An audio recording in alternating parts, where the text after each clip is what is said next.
say F is for Franks? Can you say F is for Franks? Nah.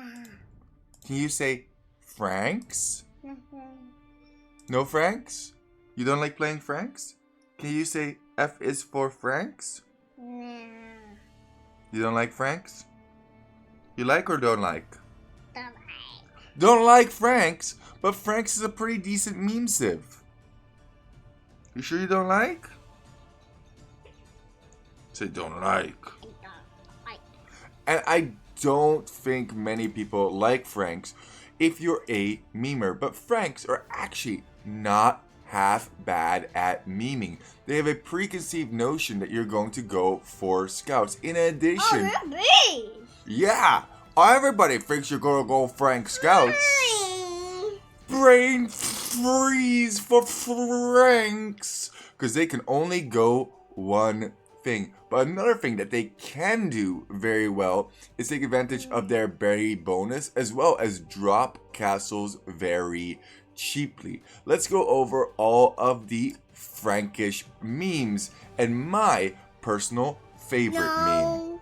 Oh, come on. I know they're not that bad. We can have a couple of Frank memes. Just a couple, okay?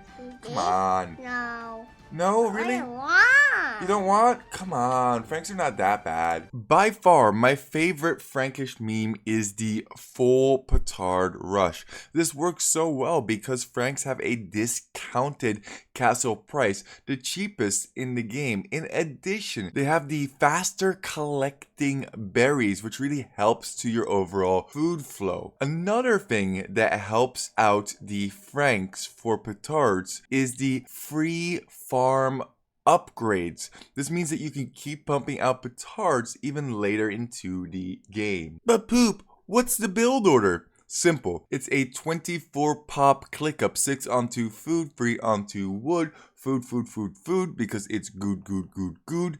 Then go 3 to 4 onto gold once you have clicked up.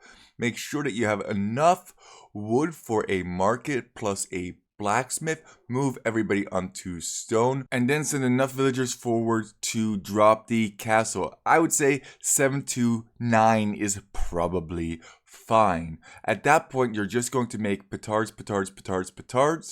Hopefully, your opponent goes for a counter castle that you can then blow up with your petards. You potentially want to have enough stone to drop a castle in the spot where their castle just went down, which will probably reach their TC. Another pro tip for this strategy, which doesn't occur in this game, but if you do manage to do what I just said, getting 4 petards on their TC so that they can't get to imp is massive as well. Don't forget to pick up Fletching and Botkin for additional castle range. It may not be the strongest Frank strat, but it is definitely the most fun. A much stronger Frank strat is a team strat in which you go for 24 knights in 20 minutes. Indeed, this is possible, and Franks get that additional HP on their knights as well. So once those 24 knights roll in, it's an absolute disaster for your opponent. I know my opponent resigned early in this game, but bear with me here.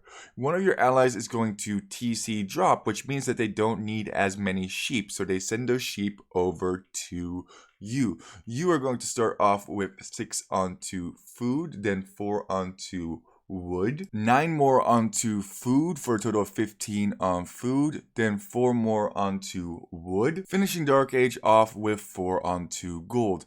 Click up, make sure that you're making a barracks as well as a stable and a market to go up to Castle Age. The 2 additional villagers that you're creating from feudal to castle are going to go onto gold, and you're going to want to drop down some farms at this point. Just make sure that you have enough for 2 additional stables, giving you a total of 3 stable production, as well as having houses for your increased population due to knights. Remember, we're trying to make 24 knights in 20 minutes. At this point, you should have also moved over all of your additional wood villagers onto gold to simply buy food as you need. You can also use all wood into additional farms. It might take you a couple of tries to get 24 knights in 20 minutes, But even if you get 22 or 23 knights in 20 minutes, your opponent is going to be crying when they break through on their base. 24, let's go! On to the next strategy. There's really only one way to scout rush with Franks,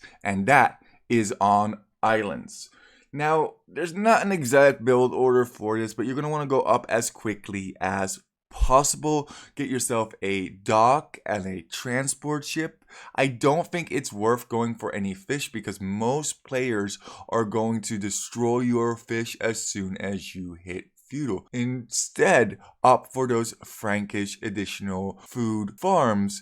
Hop over, make a barracks, make a stables, multiple preferably, and then harass your opponents from land. Remember that you have enough stone to drop a tower as well, which should keep your scouts relatively safe against spearmen, or at least give you somewhere to retreat to. All in all, this is a pretty bad strategy, but not quite as bad as full Frankish kip checks. That's right. You can go full Frankish kip checks by means of having your Cuman ally or allies getting Cuman mercenaries for 5 free kip checks per Cuman mercenaries tech that was researched. So potentially you could even get 20 free kip checks 15 free kip checks per castle with free Cuman allies. This does not work very well though, as Franks get pretty terrible cav archer upgrades.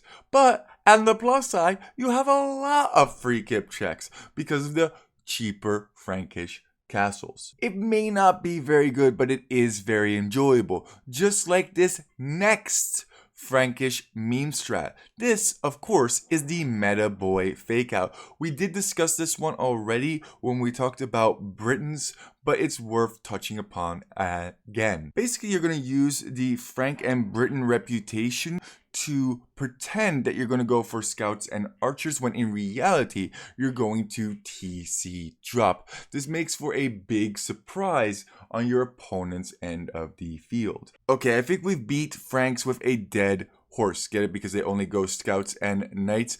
But Georgians are actually also known for going a whole bunch of calves. However, I think there's tons of really fun memes possible with Georgians, especially since they got that 50 food back and no wood penalty as of now. I'm sure the devs will change this at a certain point, but right now we can enjoy some absolutely ridiculous strategies with them because their healing is through the roof and their resources are as well. One strategy that became pretty infamous, especially when Georgians just came out, is the all-in monappa rush. You can do a 20 free pop castle age, put everybody onto stone. This works because the mule cart is movable. Drop a castle, then move your mule cart back onto gold. Collect gold to then buy food to pump out infinite monappas. This works extra well with a Sicilian teammate who is going to be TC dropping. They can send you sheep, but your Georgian bonus for repair cost reduction affects TC repair twice because TC repair is twice as expensive. I don't know, it just is the thing. Now, monappas have been nerfed, but self-healing knights have been boosted because the healing is now a higher percentage. So if you pick up bloodlines, that actually increases your healing. The build for this is really simple, which I love. You go 10 onto food, 5 onto wood, rest onto food until you hit a total of 19 population. Pick up loom, make sure that you have a mill, click up barracks,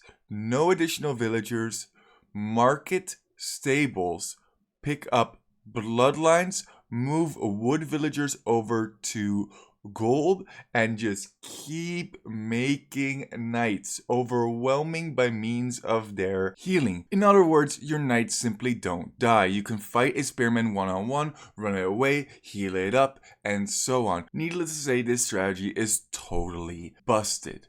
Another strategy that has become more busted is the Georgian double fortified church drop. This one is really fun in my opinion and really unexpected. The build order again is really simple. You start off with 8 onto food, 3 onto wood, then just go food until you hit 19 pop, pick up loom, and you should have enough wood for a market blacksmith, sell 2 clicks of stone, click up to next age, move everybody onto wood, make sure that you have 400 wood in the bank. You want to start walking over to your opponent with everyone plus your mule cart when you're about 50% of the way to castle.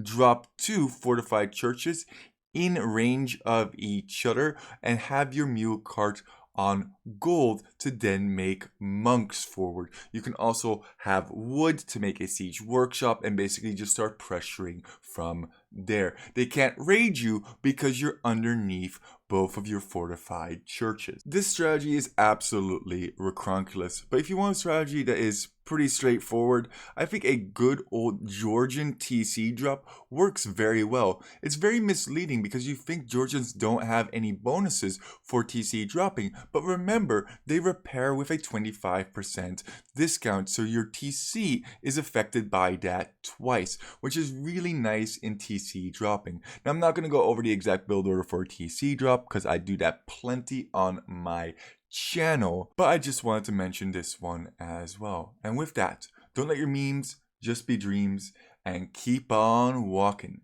Poop Lord out.